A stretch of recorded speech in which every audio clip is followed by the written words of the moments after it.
हमने हाथों से बुझाई है दहकती हुई आग। अपने बच्चों के खिलौनों को बचाने के लिए नफरतें बेचने वालों की भी मजबूरी है, माल तो चाहिए दुकान सजाने के लिए, तो वो अपनी दुकान सजाने के लिए इस तरह की बात कर रहे हैं। जो हिजाब में किसी को प्रधानमंत्री बनाना चाहते हैं, उनको चाहिए कि पहले एक आमदार और एक खासदार तो देखिए, मैं जहां जिस जगह खड़ा हूं इस विधानसभा में जो भी वार्ड हैं, हम सारे के सारे वार्ड जीतते जा रहे हैं, क्योंकि अमीन पटेल साहब ने यहां कांग्रेस की जो मशाल, कांग्रेस की लौ, कांग्रेस की शम्मा जला रखी है। सब कुछ कांग्रेस ही है यहाँ, सब कुछ। और मुझे पूरा भरोसा है कि हमारे सारे कैंडिडेट चुनाव जीत करके आगे जाएंगे। और ये चुनाव बहुत जरूरी चुनाव है, क्योंकि ये स्थानीय सरकार बनाने का चुनाव है। भाजपा जिस तरह से झूठे वादे कर रही है, जनता उसको समझ रही है। मैं पूरे महाराष्ट्र में होकर के आ रहा हूँ।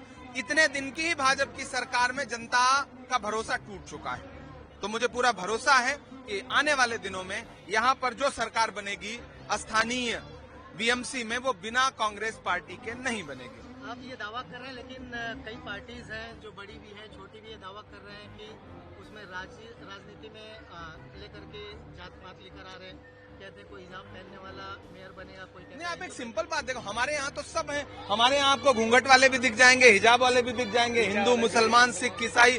कांग्रेस पार्टी ही है जो जाति की राजनीति नहीं करती, धर्म की राजनीति नहीं करती। बाकी तो सब अपनी अपनी दुकान लेकर के आए, उनके पास कुछ है नहीं। दरअसल हमने हाथों से बुझाई है दहकती हुई आग।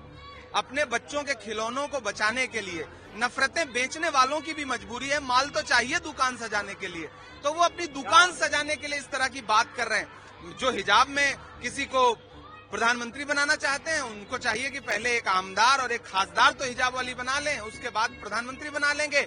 इधर जो भाजपा के नेता संवैधानिक पदों पे बैठे हुए जिस तरह की भाषा का इस्तेमाल कर रहे हैं, अगर नरेंद्र मोदी जी उसे सुनते हैं, नड्डा जी उसे सुनते हैं, अमित शाह जी उन्हें सुनते हैं, तो ये जो छोटे कद के बड़ी बड़ी बातें करने वाले लोग हैं, इन पे अंकुश लगाना चाहिए उनको। ठाकरे ब्रांड जो है इस बार उतरे हैं एक साथ, और कल उनका एक बहुत बड़ी रैली भी थी शिवाजी पार्क में। उस मंच से राज ठाकरे ने एक बार फिर से बाला साहब ठाकरे के राग में एक डायलॉग दिया कि जो यहाँ पर बाला साहब ने कहा था, उठा लूंगी मजा पुंगे, ये अन्ना मलाई को लेकर के उन्होंने बयान दिया। आप मुझे लगता है इस पर आपको भाजपा से प्रतिक्रिया लेनी चाहिए। इस पे फडणवीस जी से बात करिए, इस पे नीतीश राणे से बात करिए, इस पे इमरान प्रतापगढ़ी से क्यों बात कर रहे हैं? नहीं, एक नेता होने के नाते आपको लगता है? नहीं, नेता होने के ऐसे बयान सुन के मुझे मतलब सुनता हूँ, और मौजूदा दौर की राजनीति है उस पर हंसता हूँ। मैं चूंकि साहित्यकार हूँ, तो मेरी अपनी अलग भाषा है। उत्तर भारतीयों को लेकर के मनसे का एक पहले से ट्रेंड शुरू हुआ था। चुनाव जैसे डिक्लेयर हुआ, दोनों भाई एक साथ आए, कटे अलग होंगे तो पिटेंगे, और अगर मराठियों को बेइज्जत किए